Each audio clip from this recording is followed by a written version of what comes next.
여러분 예수 왜 믿고 있습니까? 그냥 태어나 보니까 기독교 집안이라서 믿고 있는 사람도 있고 또 친구 따라와서 믿고 있는 사람도 있고 여러 가지 이유가 있겠죠.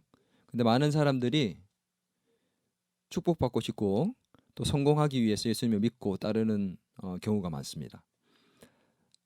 나는 무엇을 위해 예수님을 믿고 따르고 있는가? 내가 예수 믿는 이유가 뭔가?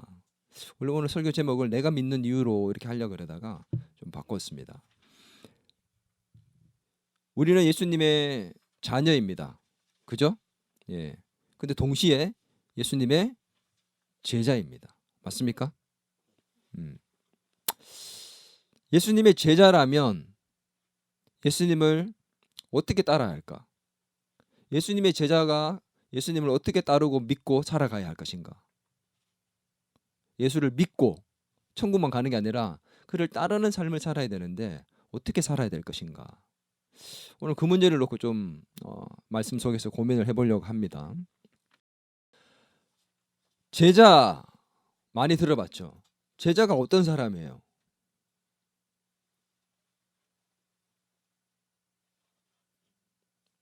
스승에게 가르침을 받고 또 훈련을 받고 그 스승을 따라가는 자를 제자라고 합니다. 그냥 단지 배우고 학습받는 사람이 제자가 아니라 그렇잖아. 학교에서도 그렇지. 선생님에게 배운다고 다 그냥 진짜 제자가 아니라 그 선생님의 가르침을 받고 제대로 그 선생님을 본받아서 그 가르침대로 살거나 또 그 가르침이 자기 몸에 익혀지는 사람, 그런 사람들을 제자라고 진짜 생각하고, 또 나도 내가 가르쳤던 수많은 제자들이 있지만 진짜 내 제자라고 생각하는 사람들은 우리 우피디처럼 이렇게 나를 따라오는 자, 진짜 그런 진짜 제자, 가짜 제자 구분이 되는 것 같아요. 제자는 스승의 가르침을 받고 훈련을 받고 그 스승을 따라가는 자입니다. 예수님의 제자가 되려면 그러면 그 가르침대로 살고 그 예수님을 따라 살아가야 하는 거죠. 자기를 부인하고 자기 십자가를 지고 섬기는 삶을 살아야 한다는 것 결코 쉽지 않습니다. 그 예수님이 그 가르침이었고 그 본을 보이셨고 또 그렇게 살기를 원하시는데, 그래서 초대교회 때는 제자라는 이 말이 동의어로 쓰인 것이 있었습니다. 그게 뭐였냐면 순교자. 제자라는 말이 그냥 배우는 사람 정도가 아니라 이 초대교회 때는 이 제자라는 말이 순교자와 동의어로 쓰일 정도로, 그 정도로 제자라는 말이 무게감이 있었던 말이라는 거죠. 우리는 제자라는 말을 너무 가볍게 여길 수도 있습니다. 아니 그 의미를 생각하지 않은 채 내가 예수님 제자다 이렇게 말할 수도 있겠죠. 오늘 예수님의 제자라면 어떻게 살아야 할 것인가? 나는 그 제자라는, 그 예수님의 제자라는 말 앞에 합당한 삶을 살고 있는가? 우리 자신의 모습을 좀 돌아보고 들여다보고 또 우리가 따라가야 할 예수님의 그 모습이 무엇인지를 오늘 말씀 속에서 우리는 진지하게 살펴보려고 하는 것입니다. 먼저 우리가 제자의 모습이 어떤 모습인지 그 예수님 당시의 제자들 살펴볼 거예요. 그 제자들의 모습들이 어땠나요? 우리가 지금까지 살펴봐왔던 그 12제자 참 대단한 사람들이잖아요. 사실 결과적으로는 정말 하나님께 크게 쓰임받았지만 지금 우리 마가복음 1장부터 살펴봐왔던 지금까지의 제자들의 모습은 어떤 사람이에요? 정말 대단한 모습은 아니었죠. 예수님 앞에서 부끄러웠던 모습이 훨씬 많은 그런 제자들의 모습입니다. 오늘 그 제자들의 모습들을 우리가 살펴보면서 우리 속에는 어떤 모습들이 있는지, 우리는 그들과 다른지 좀 살펴볼 겁니다. 먼저 이 제자들은 그들의 야망을 위해서 예수님을 따랐습니다. 예수님이 오늘 십자가에 죽기 위해서 예루살렘으로 가고 있는 장면이거든요. 마가복음 10장은. 이 마가복음 10장에서 오늘 읽진 않았지만 32절부터 어떤 내용이 나오냐면 예수님이 세 번째로 자기의 죽음에 대해서 말씀하십니다. 두 번이나 얘기하셨죠. 첫 번째는 자기의 죽음에 대해서 얘기하시고 난 다음에 자기를 부인하고 자기 십자가를 지라고 얘기하셨고, 두 번째는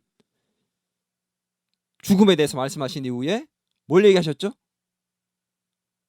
섬기는 삶을 살라라는 것에서 얘기를 하셨잖아요. 오늘 세 번째 죽음에 대해서 예고를 하십니다. 우리 그런 말 있죠. 삼세판. 삼세판은 뭐예요? 마지막이다라는 이런 의미잖아.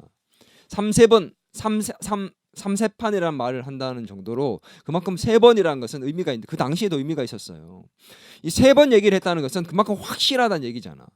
근데 이 확실한 죽음에 대한 얘기를 했는데, 제자라면 그 죽음에 대한 세 번이란 얘기를 듣고 나면, 야, 예수님 정말 죽으시는가 본데? 예루살렘 올라가시면 죽으시는가 본데? 예수님 우리 이제 어떻게 해야 됩니까? 뭐 이런 진지한 태도가 나와야 될 것 같은데, 제자들은 세 번이나 예수님이 고난받고 죽는 것에 대해서 얘기하셨음에도 불구하고 세 번째 말씀하신 이후에 거기에 대해서 진지한 태도로 정말 예수님의 죽음에 대해서 고민하는 모습들이 보이지 않았습니다. 예수님이 그들에게 죽음에 대해서 정확하게 얘기를 하셨어요. 또 그냥 얘기한 게 아니라 앞에 두 번보다 훨씬 구체적으로 얘기를 하셨습니다. 한번 볼까요? 마가복음 10장 33절에서 34절입니다. 33절에서 34절 같이 한번 읽어보겠습니다. 시작. 보라, 우리가 예루살렘에 올라가노니 인자가 대제사장들과 서기관들에게 넘겨짐에 그들이 죽이기로 결의하고 이방인들에게 넘겨주겠고, 그들은 능욕하며 침뱉으며 채찍질하고 죽일 것이냐. 그는 3일 만에 살아나리라 하시니라. 엄청 구체적으로 얘기를 합니다. 예루살렘에 이제 올라가는데 대제사장과 서기관들에게 넘겨질 거고, 그들이 죽이기를 결정해서 이방인 로마에게 넘겨줘서 그는 능욕받고 침뱉음도 당하고 채찍질도 맞고 죽임을 당한다. 그냥 앞에서 죽는다 얘기하는 정도가 아니라 어떻게 죽는지에 대해서도 구체적으로 얘기를 해주셨다는 거죠. 3-3번. 그리고 얼마나 구체적으로 얘기를 했습니까? 그럼 진지하게 이걸 받아들여야 돼요. 예수님이 어떤 마음이셨겠어요? 이걸 세 번째 얘기할 때. 그의 심정이 어떻겠냐는 거죠. 예수님 지금 어디로 가는 거예요? 죽음의 길입니다. 죽으러.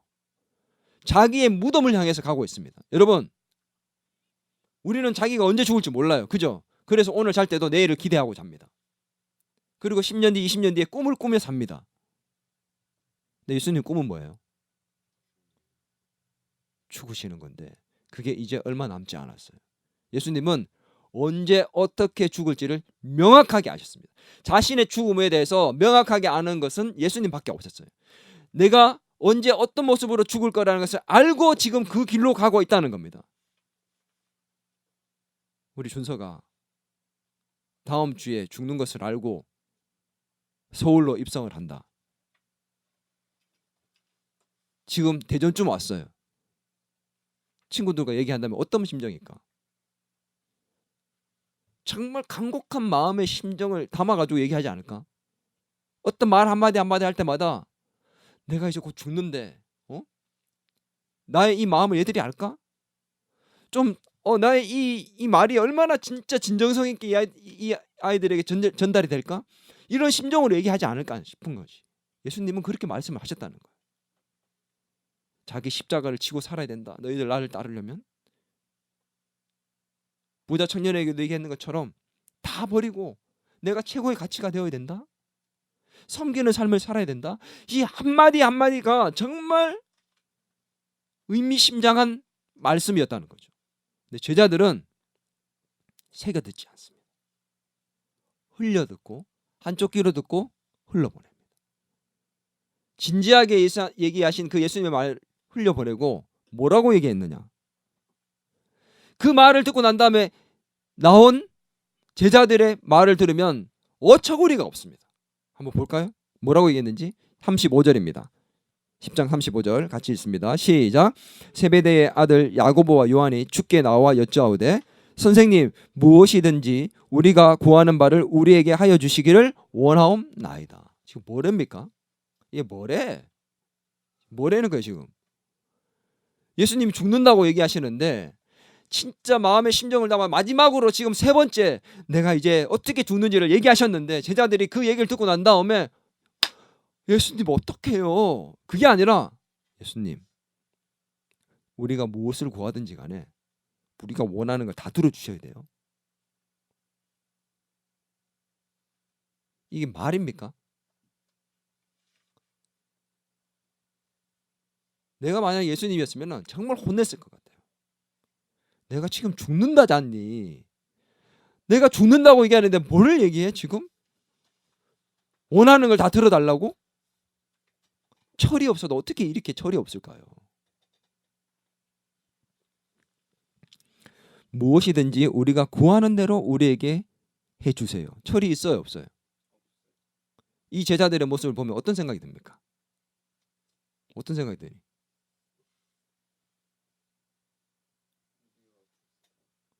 아, 우리와 비슷한 것 같아. 철이 들었군요. 이 제자들 요한과 야고보가 얘기했던 무엇이든지 우리가 구하는 대로 우리에게 해주세요라고 얘기하는 게 진짜 많이 들어봤던 말 아닙니까? 우리가 늘 예수님께 기도하는 제목들이잖아요. 내가 원하는 대로 이루어 주세요. 제가 이렇게 기도하는데 이렇게 되었으면 좋겠습니다. 언제까지가 이게 필요한데 이거 꼭 들어주세요. 꼭 들어주셔야 돼요.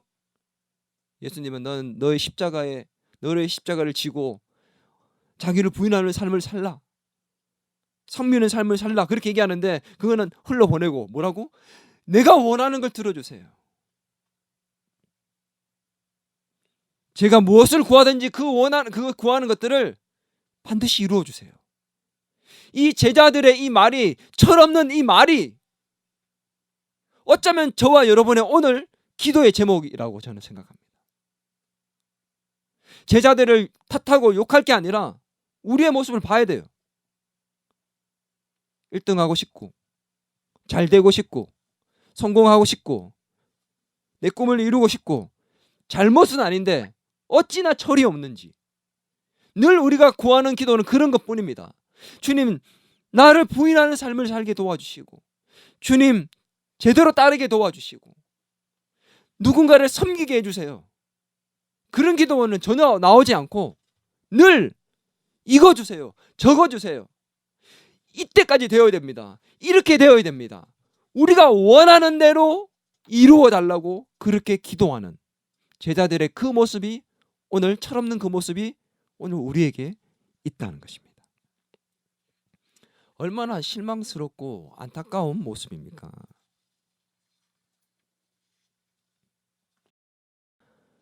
오늘 이런 제자들을 예수님은 꾸짖지 않으셨어요. 그리고 뭐라고 얘기하셨습니까? 이게 더 마음 아픈 것 같아요. 36절 이르시되 너희에게 무엇을 하여 주기를 원하느냐. 이 죽음에 대해서 얘기하고 있는 그 심정 속에서 제자들이 이렇게 얘기하는데 그래 뭐 해줬으면 좋겠니? 이렇게 얘기하는 거예요. 아들과 아버지의 대화를 한번 생각해 봅시다. 오늘 저와 우리 준서의 대화를 한번 생각해 볼까요? 제가 이제 죽을 날이 얼마 남지 않았어요. 다음 달에 이제 의사가 병에 걸려서 사형 선고를 내렸습니다. 다음 달이면 죽습니다. 이렇게 얘기를 했어요. 준서한테 얘기를 합니다. 세 번째 얘기합니다. 준서야, 아빠가 이제 곧 죽어. 준서가 그 다음에 얘기를 합니다. 아빠, 내가 원하는 게 있는데 꼭 들어줘야 돼. 꼭 들어주고 난 다음에 죽어야 돼.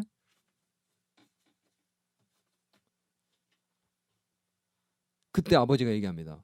야 이놈아 철 좀 들어라. 내가 죽는다. 이게 아니라 그래 준서야 뭘 해줄까? 이거 진짜 너무 가슴 아픈 얘기 아닙니까? 지금 그런 얘기예요. 아버지의 심정이에요. 그 철없는 제자들에게 예수님 뭘 들어줄까 물어보십니다. 제자들이 뭐라고 얘기했을까요?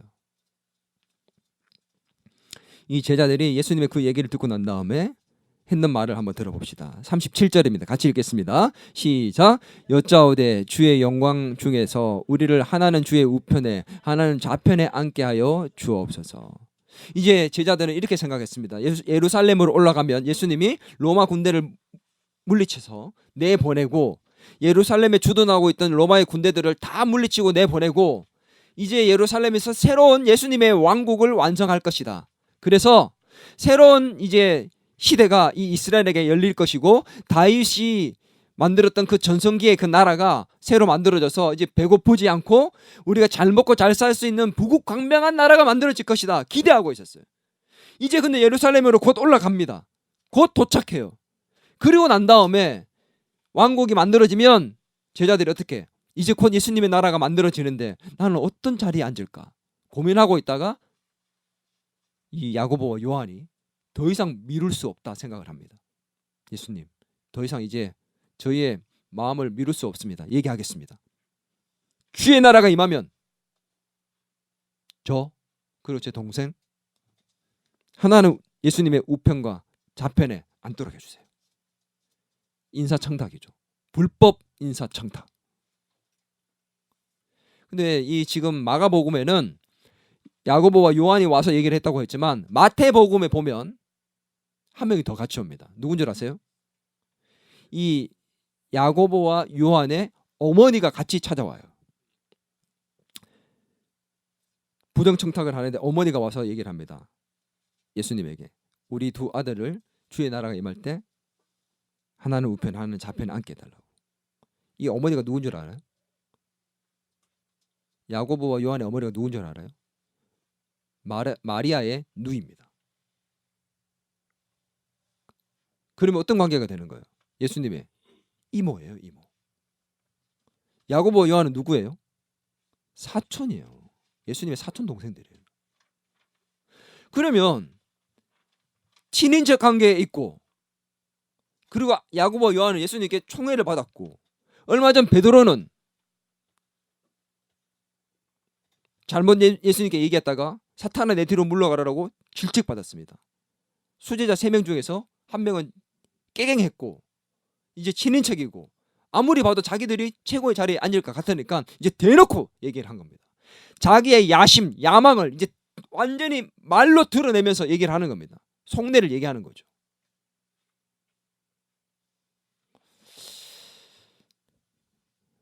권력을 요구합니다. 부자 청년은 돈이 최고의 가치였지만 야고보와 요한은 권력이 최고의 가치였습니다.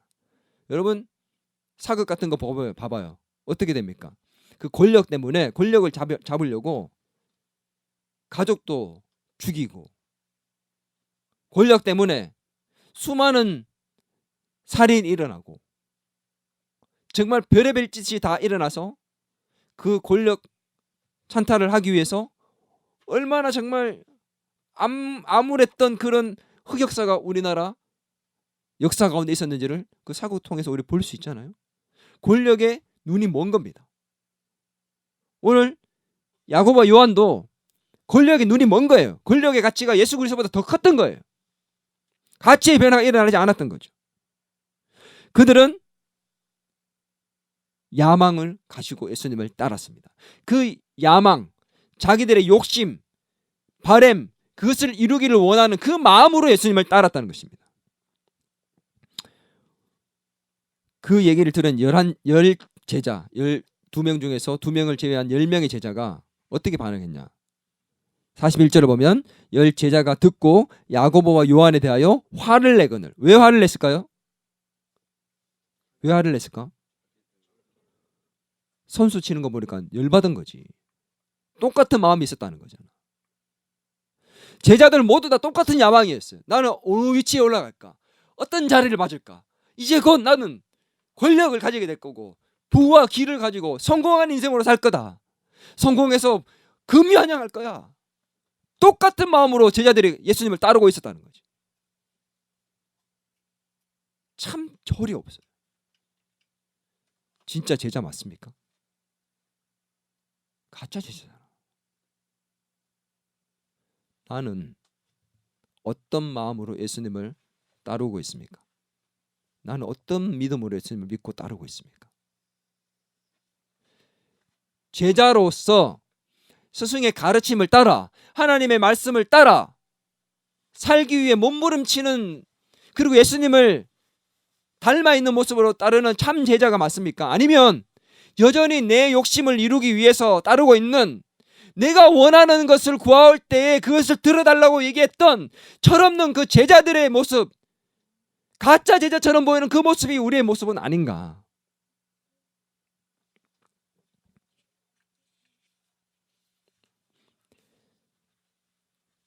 제자들은 섬김을 받기 위해서 예수님을 따랐습니다. 하나는 우편에 하나는 좌편에 권력을 받게 되면 그 권력이 다니는 권세를 부리며 누군가에게 섬김을 받는 자리입니다. 그 자리에 가고 싶은 것은 무슨 말이에요? 지금까지 예수님은 끊임없이 섬기는 자가 되어야 된다. 어린아이를 섬기는 사람이 되라. 높아지려 하지 말고 낮은 자리로 가라. 종의 모습으로 살아라. 섬기라고 끊임없이 얘기했는데 그 얘기는 아랑곳하지 않고 흘려보내고 뭐라고 얘기합니까? 높은 자리로 가고 싶습니다. 권세를 부리고 섬김을 받는 자리에 앉게 해주십시오라고 지금 당당히 얘기하고 있어요. 뭐가 그렇게 당당합니까?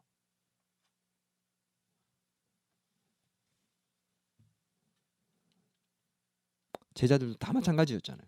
섬김을 받고 싶은 거예요. 자기의 야망을 이루기 위해서 예수님을 따랐고 섬김을 받고 싶은 마음에서 예수님을 따랐습니다. 제자들의 이 모습이 현실이었어요. 제자들은 예수님을 정치적인 메시아로 생각했습니다. 로마 군대를 물리치고 자기들에게 새로운 나라를 만들어서 부국강병한 나라에서 잘 먹고 잘 살 수 있는 이 이스라엘을 만들어줄 정치적인 메시아로 생각했던 겁니다. 그들을 영혼을 구원한 구원자의 메시아로 보지 못했습니다. 영적인 눈이 감겨져 있었습니다. 예수님을 제대로 보지 못했다는 거예요. 예수님을 정말 똑바로 보지 못하고 제대로 보지 못했다는 겁니다. 영의 눈이 감겨져 있었던 상태가 바로 제자들의 모습이었습니다. 우리는 영의 눈이 떠져 있습니까? 예수님 제대로 보고 있나요? 내가 바라보고 따르는 예수님은 어떤 모습입니까?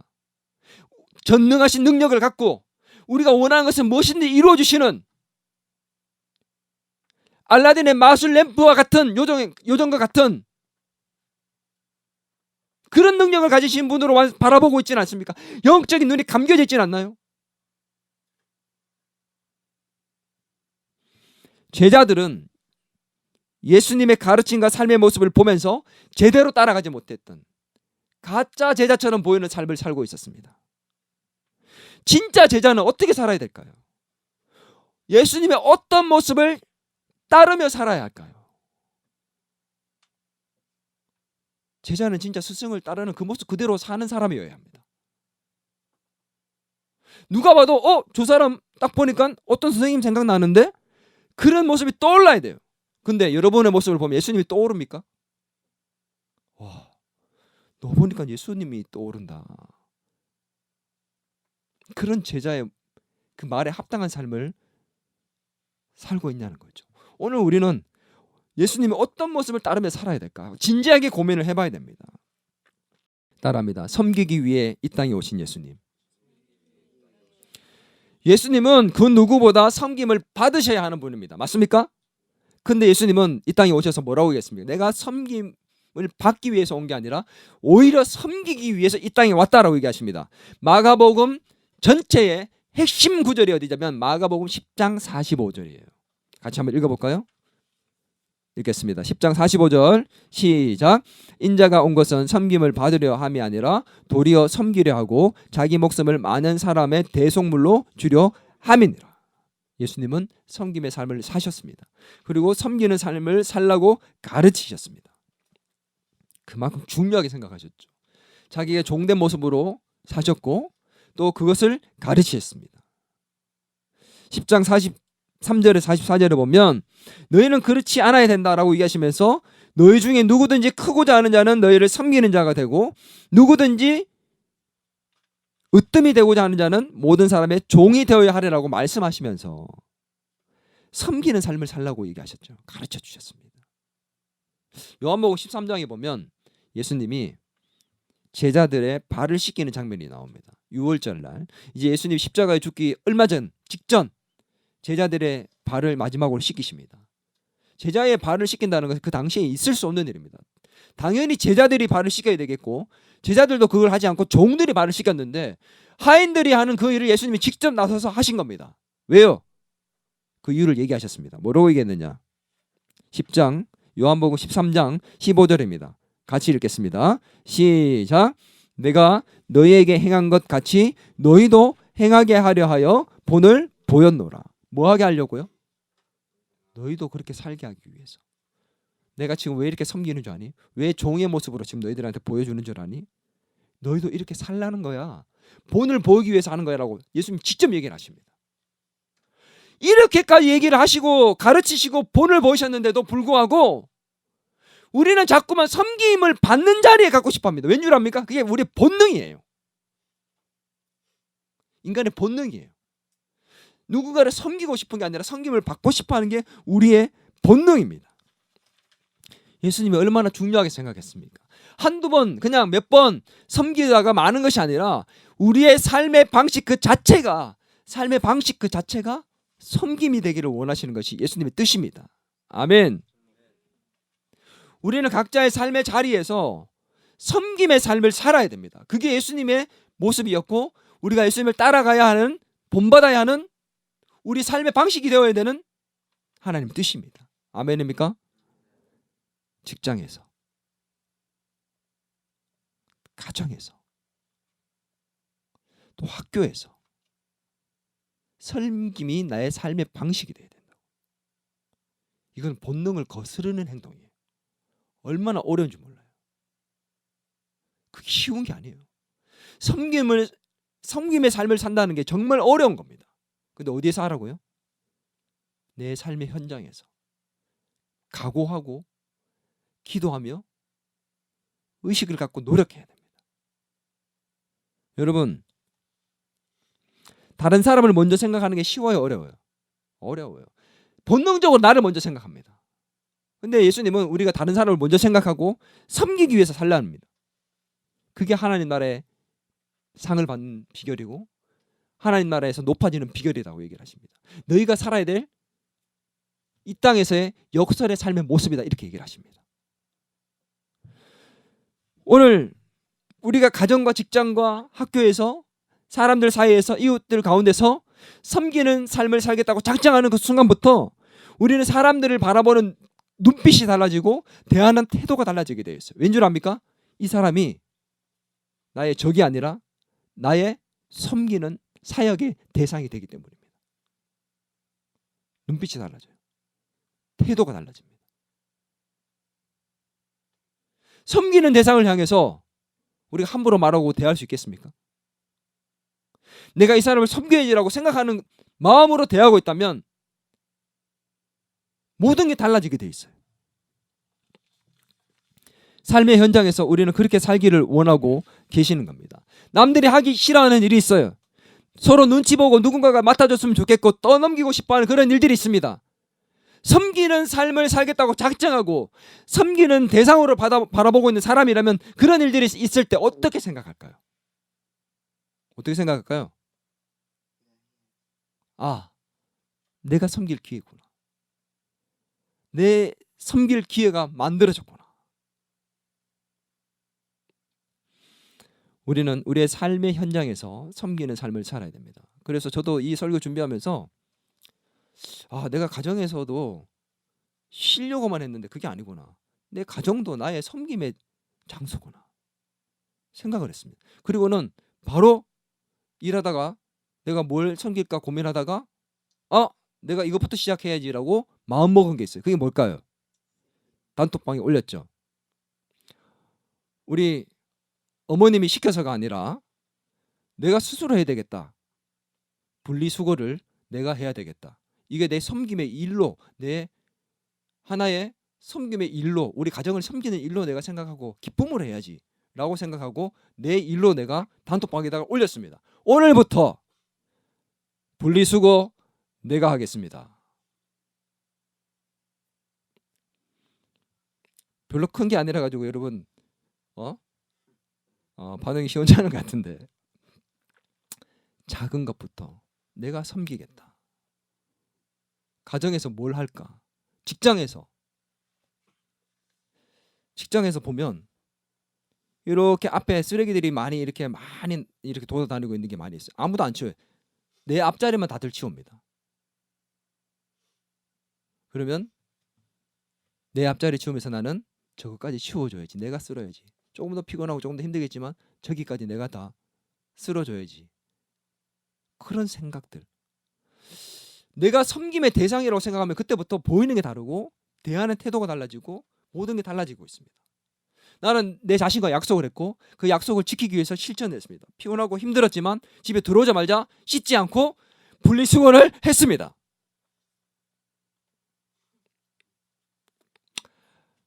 섬김의 대상으로 선정하면 삶이 달라집니다. 학교에서든 친구들 관계 속에서든 그 사람을 보는 눈이 달라지게 돼 있어요. 또 이 일을 하기 위해서 우리가 필요한 게 있어요. 가장 중요한 게 뭔 줄 압니까? 본능을 역행해야 되기 때문에 너무 어려워요. 한두 번 하다가 말 수도 있습니다. 어려워질 수 있어요.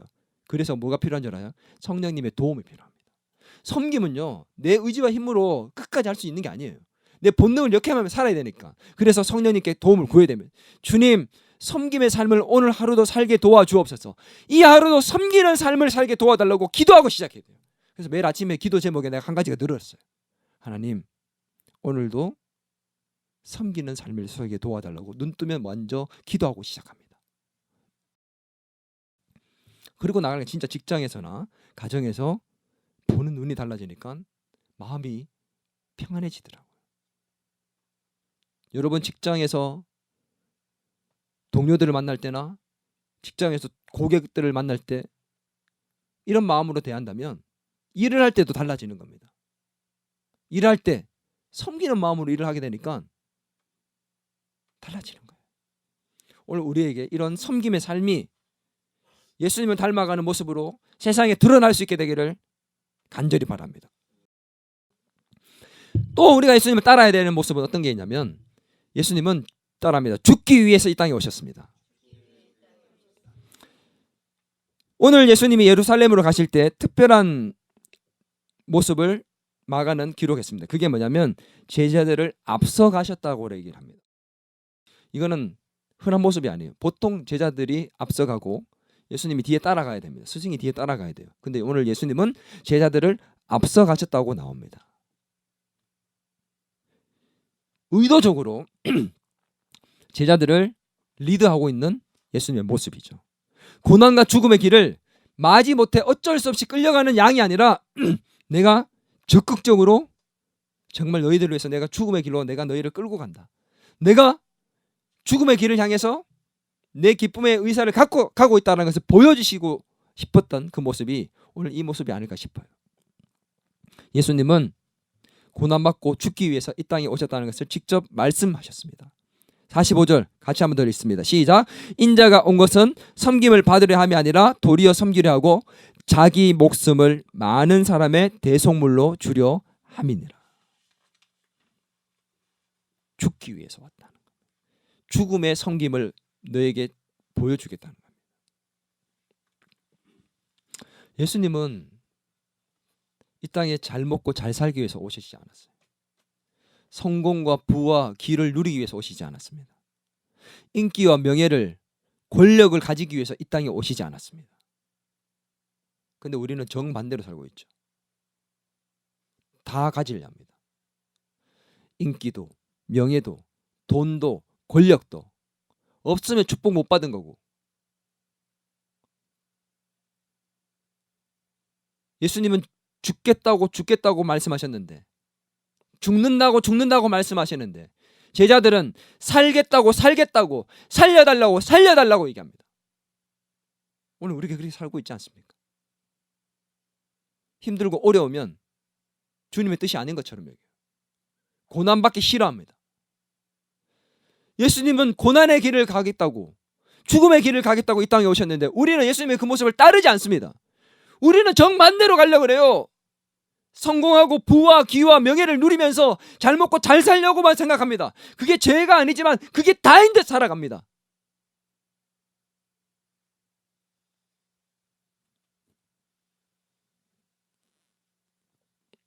동상이몽이라는 말이 있습니다. 여러분 압니까? 제가 누군가한테 물어봤어요. 동상이몽이 뭐예요? 라고 물어봤더니만 TV 프로그램이 아니냐고 이렇게 얘기를 하더라고요. 예. 동상이몽. 동상이몽 무슨 뜻입니까? 자꾸 TV 프로만 생각하면 안 돼요. 동상이몽 무슨 뜻이냐? 동생이 아니고 동상이 뭐냐면 같은 침상을 얘기합니다. 같은 침대. 이몽 뭐예요? 다를 이자, 다른 꿈을 꾼다. 같은 침대에 누워서 잠을 자는데 똑같은 상황이잖아. 똑같은 현실, 똑같은 환경, 똑같은 모습이잖아. 근데 꿈꾸는 거는 서로 다르잖아요. 생각이 다르다는 얘기입니다. 같은 상황과 같은 환경과 처지에 있지만 똑같은 모습으로 있지만 그 생각하는 것들이 다른 모습을 동상이몽이라고 합니다. 오늘 제자들과 예수님의 모습이 바로 동상이몽입니다. 제자와 스승은 같은 곳을 바라보는 같은 꿈을 꾸고 같은 생각을 하며 같은 모습으로 살아가야 되는 사람인데 동상이몽이에요. 예수님은 죽음에 대해서, 섬김에 대해서 얘기를 하시는데, 고난에 대해서 얘기하시는데, 제자들은 권력을 갖고 싶고 성공하고 싶고 내가 원하는 것을 이루고 싶고 고난을 생각하고 싶지 않습니다. 섬기고 싶지 않고 섬김을 받고 싶습니다. 동상이몽입니다.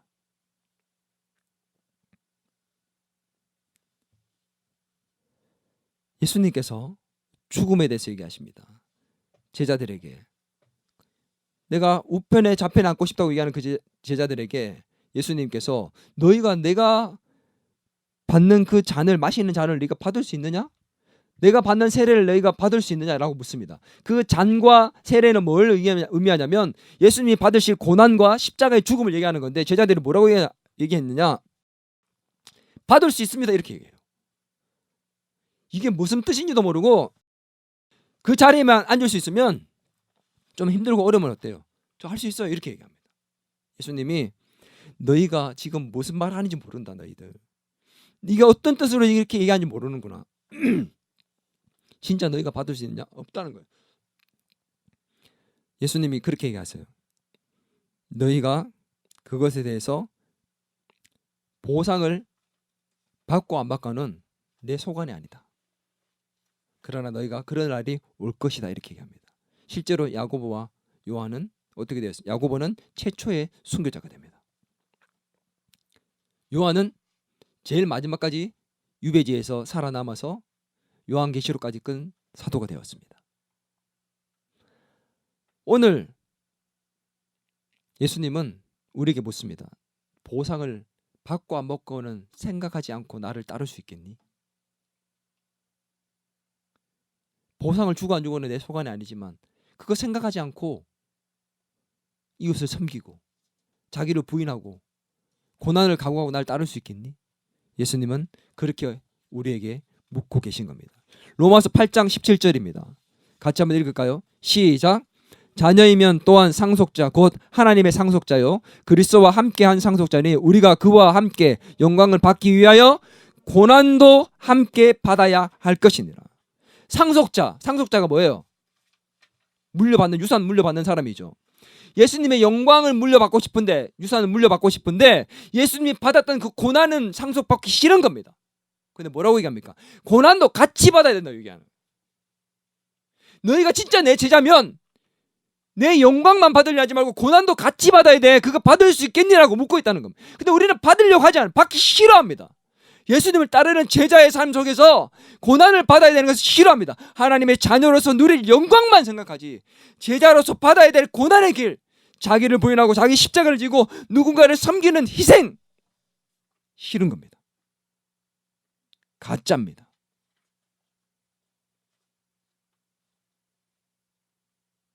진짜는 고난도 기쁨으로 받기를 원합니다. 아멘.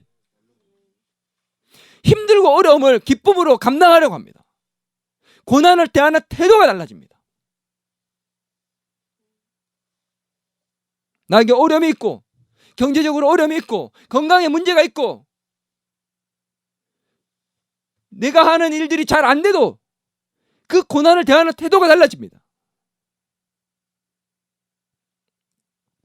골로새서 1장 24절에 바울의 고백이 있습니다. 같이 읽겠습니다. 시작. 나는 이제 너희를 위하여 받는 괴로움을 기뻐하고 그리스도의 남은 고난을 그의 몸된 교회를 위하여 내 육체에 채우노라.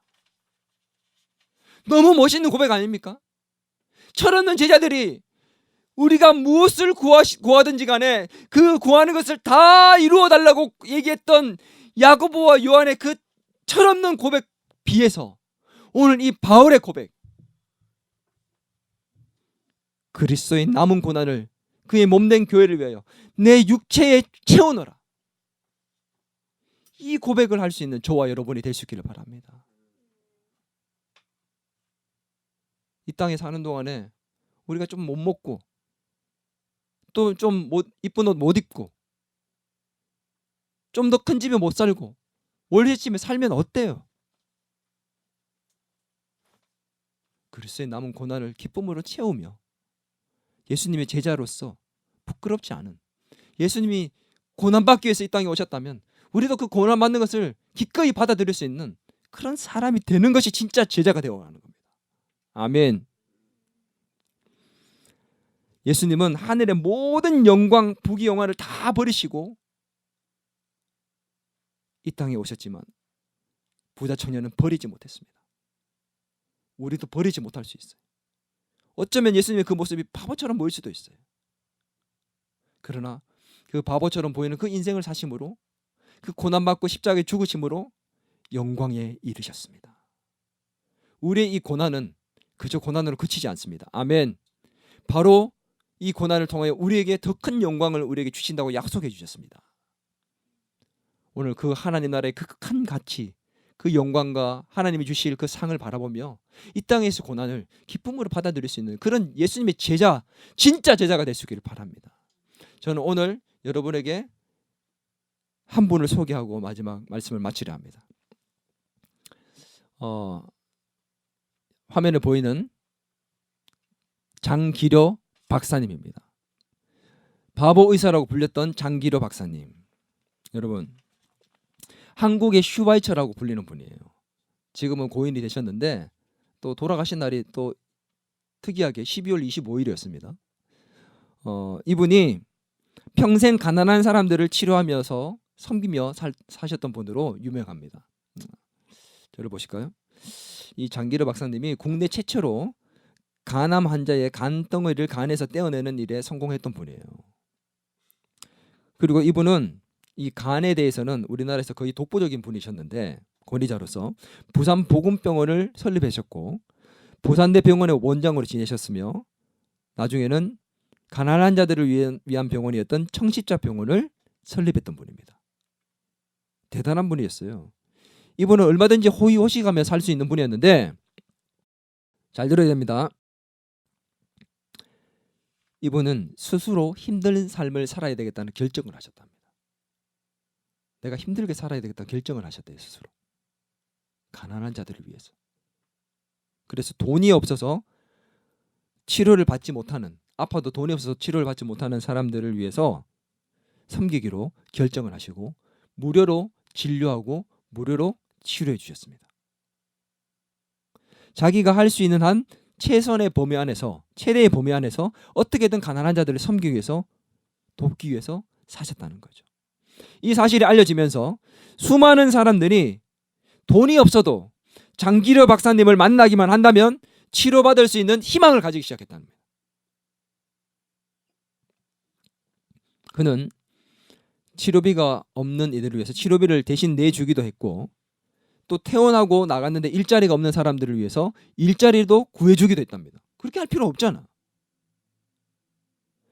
한 번은 수술비가 없어가지고 수술하고 퇴원을 못하고 있는 환자가 있었대요.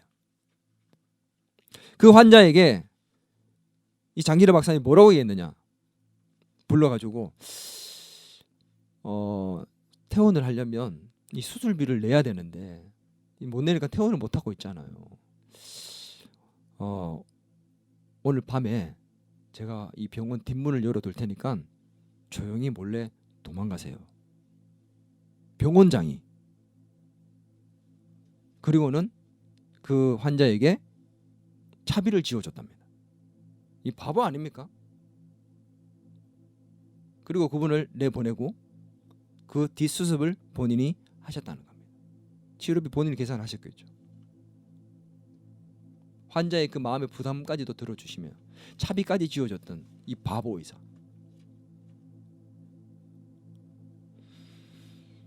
그런 그의 삶이 알려져서 국민 훈장도 받고 아시아의 노벨상이라는 막사이사이상이라는 그 상까지 받게 되었습니다. 근데 그는 세상을 떠나는 그날까지 집 한 채 소유하지 않고 살았어요. 그가 살았던 곳은 고신대 병원의 옥탑방이었습니다. 죽는 그날까지 그 옥탑방에 살면서 가난한 환자들을 치료하고 섬기며 살렸습니다. 어느 날 설날이었어요. 제자가 찾아와서 세배를 드렸는데 이 세배에 대한 덕담으로 뭐라고 얘기하셨냐? 금년에는 나를 좀 닮아서 살아보지 않겠니? 라고 이렇게 얘기를 했답니다.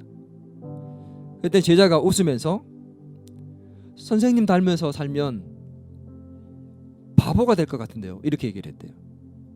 그랬더니 이 장기로 박사님이 껄껄 웃으시면서 그렇지, 나를 닮으면 바보가 되는 거지. 그런데 바보 소리 들으면 성공한 거야. 바보 소리 들으며 살면 성공한 거야. 이렇게 얘기를 했대요. 그리고 한마디를 덧붙입니다. 자네 바보로 살기가 얼마나 어려운 줄 아나? 힘들었다는 거죠. 그러나 그 길을 기꺼이 결심하고 살았다는 거죠.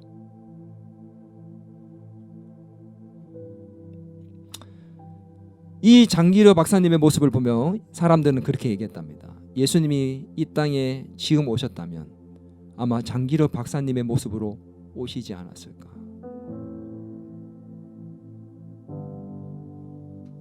진짜입니다. 진짜 제자입니다. 예수님을 믿고 따르는 진짜 제자였던 장기려 박사님의 모습. 나는 진짜입니까? 가짜입니까? 예수님을 따른다고 하면서도 여전히 자신의 욕심을 채우기 위해 예수님을 따르고 있는 가짜 제자는 아닙니까? 예수님의 자녀로서 누릴 영광과 권리만 생각하고 예수님의 제자가 되어서 따라가며 섬김의 삶을 살고 고난받으려고 했던 모습들은 전혀 있지 않는 가짜 제자의 모습은 아닙니까? 오늘 진짜 제자가 될 수 있기를 바랍니다. 섬김과 고난의 길을 기쁨으로 감당할 수 있는, 그리스도의 남은 고난을 내 육체에 채우려 하는 그 바울의 고백을 할 수 있는, 자기를 부인하고 자기 십자가를 지고 섬김의 삶을 결단하고 내 삶의 현장에서 그렇게 살아갈 수 있는 진짜 예수님을 닮은 진짜 제자가 될 수 있기를 주의 이름으로 축원합니다. 우리 이 시간에 오늘 말씀을 생각하면서 이 찬양을 함께 드렸으면 좋겠습니다. 다시 정말 주님 앞에 서기를 원합니다. 예수님의 제자로 주님 앞에 제대로 서기를 원합니다. 많은 일들 앞에서 정말 주님을 드러낼 수 있는 진정한 제자의 모습이 되게 해달라고 이 찬양 부르면서 우리 마음에 기도하는 마음으로 나갔으면 좋겠습니다.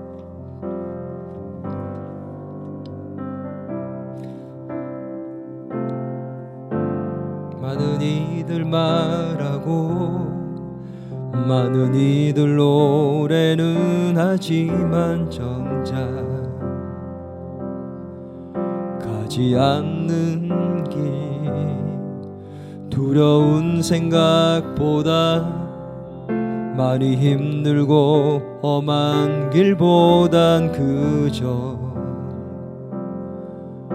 말로만 가려기에 점점 멀어져만 가네. 내게 생명 주었던 그 길 점점 이용하려 하네. 내게 사랑 주었던 그 길 다시 복음 앞에 내 영혼 서네. 주님 만나 그날 나 다시 돌아가 주님께 예배 드리며 다시 십자가의 길 다시 복음 앞에 내 영혼 선해 주님 만난 그때 나 다시 돌아가 주님께 예배 드리며 다시 십자가의 길 걸으리. 우리 같이 기도하겠습니다. 우리 시간에 우리 자신의 모습을 돌아보며 주님, 제자들의 그 어리석고 철없던 모습 주님 회개합니다. 용서해 주옵소서. 주님, 죽음 앞에서, 주님의 그 죽으심 앞에서, 주님이 십자가의 나를 위해서 돌아가셨는데도 불구하고 여전히 내 것을 외치며 살려고 몸부림치고 고난을 피하고 싶어하는 나의 이 어리석은 모습들을 용서하여 주옵소서. 주님, 섬김의 삶을 살려 합니다.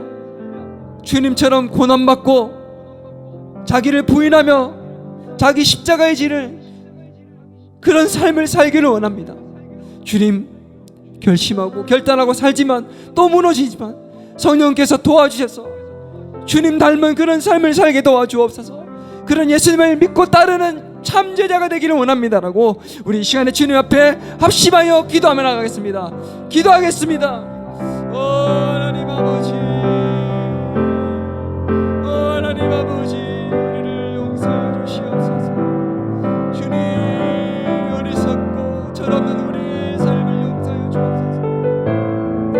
오늘도 내 것을 외치며 하나님 나의 이기적 욕심을 따라 더 높은 곳을 오르기 위하여 섬김을 받고 싶은 마음으로 주님을 따르고 있는 우리의 이 철없음을 용서해 주시옵소서. 하나님 아버지, 하나님 아버지, 이 땅에서 잘 먹고 잘 살기 위하여 주님을 따르고 있는 철없는 주야의 모습을 가지고 살던 나의 모습을 용서해 주옵소서. 하나님 아버지, 불쌍히 여겨주옵소서. 주님을 따르는 삶이 되기를 원합니다. 섬김의 삶을 살기를 원합니다. 주님 고난받고 하나님 십자가에 죽으셨던 그 주님의 모습을 따라 오늘 그리스도의 남은 고난을 내 육체에 채울 수 있는 기쁨으로 의를 감당할 수 있는 자들이 원합니다. 하나님 아버지, 도와주옵소서.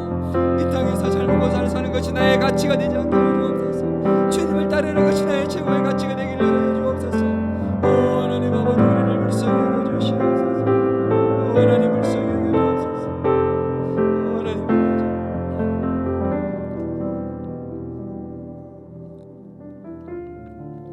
주님, 진짜 제자가 되고 싶습니다.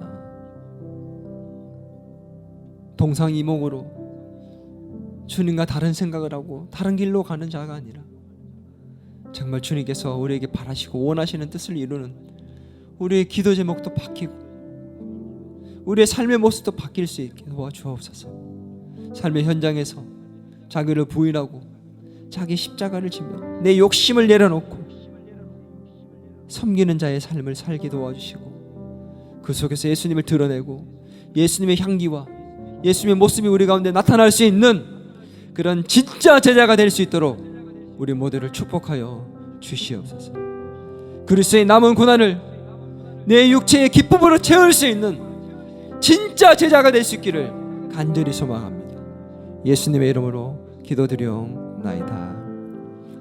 이제는 우리 주 예수 그리스도의 은혜와 하나님 아버지의 크신 사랑과 성령님의 감화 감동 위로 계제 충만하심의 역사가 오늘 그리스도의 남은 고난을 내 육체의 기쁨으로 채우기를 소망하는 진정 예수를 제대로 믿고 따르기를 소망하는 참 제자가 되기를 소망하는 더 기쁨의 교회 모든 성도들과 교회와 이 나라의 민족 위에 이제로부터 영원토록 함께 하시길 간절히 축원하옵나이다.